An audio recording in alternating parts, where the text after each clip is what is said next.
Credit card लिनुहुन्छ कि debit card? के तपाईँ पनि म जस्तै कन्फ्युज भइरहनु भएको छ? यदि भइरहनु भएको छ भने यो भिडियो तपाईँको लागि। डेबिट कार्ड भनेको ब्याङ्क खातामा रहेको रकम झिक्न तथा भुक्तानी गर्नको लागि बनाइएको कार्ड हो।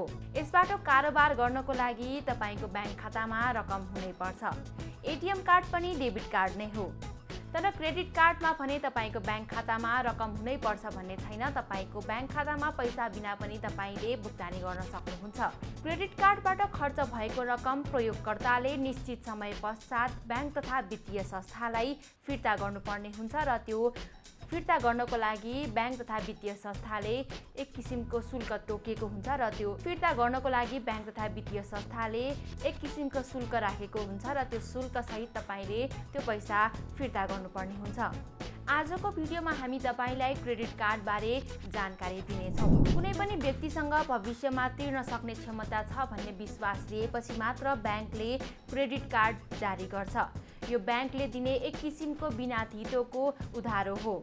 क्रेडिट कार्डबाट एटिएम मेसिन प्रयोग गरेर तपाईँले पैसा निकाल्न सक्नुहुन्छ। क्रेडिट कार्ड प्रयोग गरेर तपाईँले विभिन्न किसिमको सुविधा सेवाहरू पनि खरिद गर्न सक्नुहुन्छ। तर तपाईँले खरिद गर्नको लागि लिएको रकम निश्चित समय पश्चात तपाईँले ब्याङ्क तथा वित्तीय संस्थालाई फिर्ता गर्नुपर्ने हुन्छ। क्रेडिट कार्डको प्रयोग गरेर तपाईँले विभिन्न किसिमको सामान सेवाहरू खरिद गर्न सक्नुहुन्छ। तर तपाईँले केही समय पश्चात त्यो पैसा ब्याङ्क तथा वित्तीय संस्थालाई फिर्ता गर्नुपर्ने हुन्छ। क्रेडिट कार्ड प्रयोग गर्दा ब्याङ्कले तपाईँको नाममा एउटा क्रेडिट लिमिट जारी गर्छ र त्यो जारी गरिएको लिमिटमा रहेर तपाईँले खर्च गर्नुपर्ने हुन्छ र त्यो खर्चको विवरण तपाईँको मासिक बिलमा आउँछ र त्यो बिल तपाईँले समयमै तिर्नुपर्ने हुन्छ।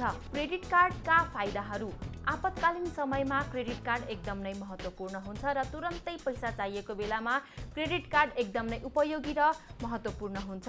क्रेडिट कार्ड प्रयोग गर्दाखेरि तपाईँले क्यासब्याक, रिवार्ड पोइन्ट्स र विभिन्न छुटहरू पाउनुहुन्छ, जसले गर्दा तपाईँको बचतमा पनि मद्दत पुर्याउँछ। नेपालमा भने क्रेडिट कार्डको प्रयोग एकदम नै कम रहेको छ र ब्याङ्कहरूले पनि क्रेडिट कार्ड जारी गर्नको लागि खासै चासो देखाइएको पाइँदैन। तर नेपालमा भने यस्तो प्रणालीको विकास क्रमशः भइरहेको छ। आजको भिडियोमा हामीले तपाईलाई क्रेडिट कार्ड बारे जानकारी दिइसकेका छौँ। आजको भिडियो तपाईलाई कस्तो लाग्यो कमेन्ट बक्समा कमेन्ट गर्नुहोला र अर्कोचोटि अर्को नयाँ भिडियोका साथ पुनः उपस्थित हुने नै छौँ। आजलाई बिदा दिनुहोस्। नमस्कार। सधैँ अन हुने खतरा प्लानको लागि *123# डायल गर्नुहोस्।